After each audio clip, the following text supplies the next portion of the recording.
Sampling and estimation. Here are the sections in this reading.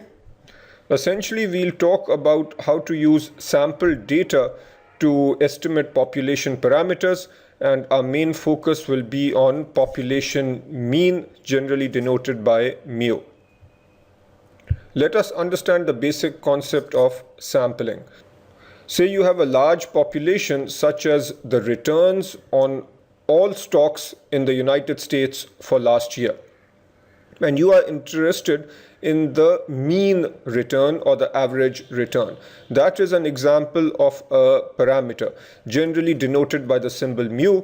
So a parameter such as the mean return is used to describe a population. Population here being the return on all stocks in the United States last year.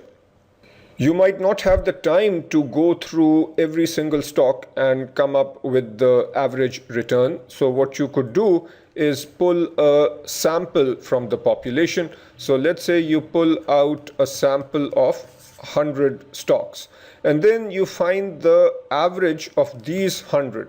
That average is generally denoted by X bar, and this is called a statistic. So a statistic is used to describe the sample. Simple random sampling. A simple random sample is a subset of a larger population such that each element has an equal probability of being selected to the subset. So let's say that this population has 1,000 items. So simplistically, let's say that there are 1,000 stocks in our overall population. When we create a sample of 100, if every stock in this population has an equal probability of being selected, then we say that we have a simple random sample. The next concept you need to know is that of sampling error. Clearly, this population has a certain mean called mu, and when you come up with a sample and you compute the sample mean, this sample mean is not necessarily going to be exactly the same as the population mean. The difference between the sample mean and the population mean is called the sampling error. So to put this formally, sampling error is the difference between the observed value of the statistic and the quantity it is intended to estimate. Sample distribution of a statistic. Sample distribution of a statistic is the distribution of all the distinct possible values that the statistic can assume when computed from a randomly drawn sample. Let's continue with our example. So we have this large population which consists of all stocks in the United States, and you are concerned about the population mean. Let's say you draw the first sample with a sample size equal to 100, and you come up with the mean for sample 1. And let's say that that number is 10%. Then you draw another sample. Obviously, the mean here will not be exactly the same as the mean for the first sample. Assume that you are drawing the same sample size. Let's say that the mean for sample 2 turns out to be 11%. Then you draw a third sample, and here the mean might be 9%, and so on. You keep drawing samples, and you will notice that there is a certain distribution of the sample means, and that is called the sample distribution of a statistic. So now this definition will make more sense. Sample distribution of a statistic is the distribution of all the distinct possible values that the statistic can assume when computed from a randomly drawn sample. Let us now take a look at stratified random sampling. Say you want to become a little more sophisticated in terms of picking your sample from this large population of American stocks, and you recognize the fact that they are different exchanges, and you want to make sure that your sample has a representation from each exchange. So what you can do is divide the population into strata based on one or more classification criteria. In my example, the classification criteria is the different exchanges. So you can say there is exchange 1, exchange 2, exchange 3, and exchange 4. So now you have the different subpopulations or strata. Next, you pull a sample from each subpopulation. Then you draw a simple random sample from each stratum in sizes proportional to the relative size of each stratum in the population. In other words, if exchange 2 is 2 times bigger than exchange 1, then clearly the random sample that you draw from exchange 2 must be 2 times bigger than exchange 1. So here you might have 20 stocks. Here you would pull a sample of 10, and so on. In my simple example, exchange 3 is the same size as exchange 2. So here you will also have 20, and exchange 4 is the same size as exchange 1. So here you would have 10. And then you pool these samples to form a stratified random sample. So here your sample of 60 has representation from all 4 subpopulations, and this would be called a stratified random sample. Let us look at a simple practice question. Paul wants to categorize publicly listed stocks for his research project. He first divides the stocks into 15 industries. Then from each industry, he categorizes companies into 3 groups. Finally, he divides these into value versus growth stocks. How many cells or strata does the sampling plan entail? Now, this is a little more complicated than what I just talked about. And here we need to recognize that there are 15 industries. For each, there are 3 groups. And then we have value versus growth, so we multiplied by 2. So the correct answer is simply a product of these 3 numbers, which is 90. Time series and cross-sectional data. Time series is a sample of observations taken at specific and equally spaced points in time. For example, the monthly returns on Microsoft stock from January 1995 to January 2005. That is fairly self-explanatory.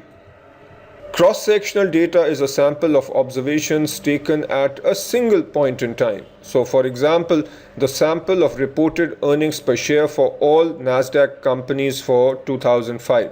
So, notice that here the data is for 2005 for a range of companies, and this would be an example of cross-sectional data.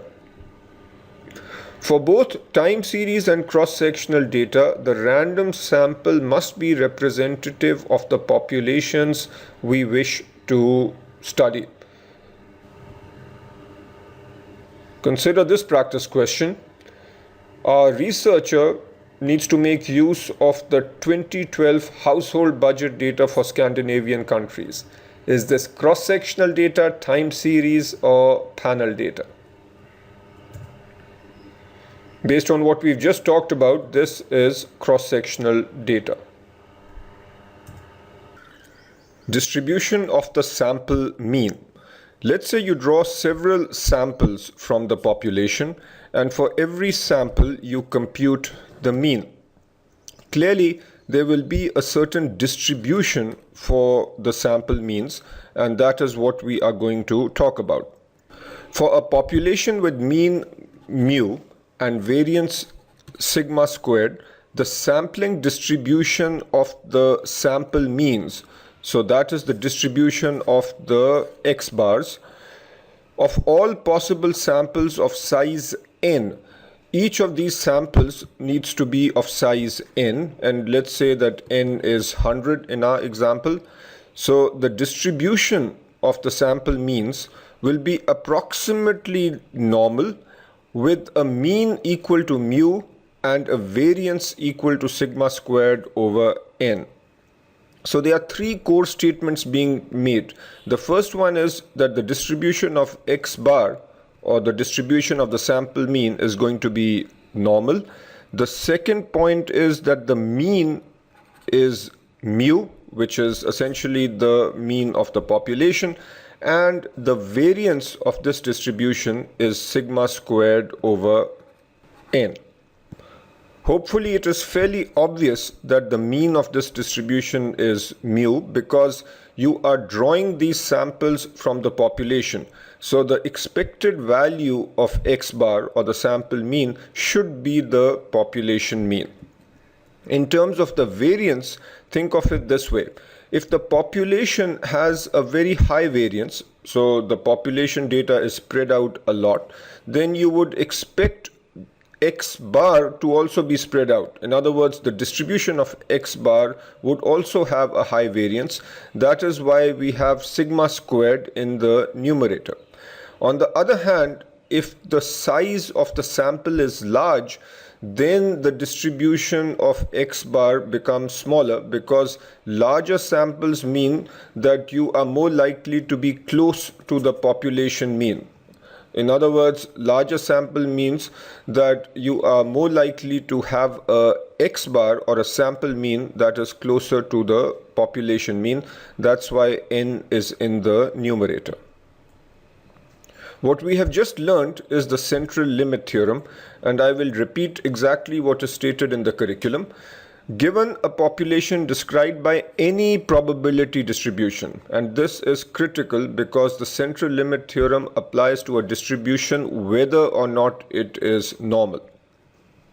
So the population has a mean mu and a finite variance sigma squared. This is what we saw on the last slide.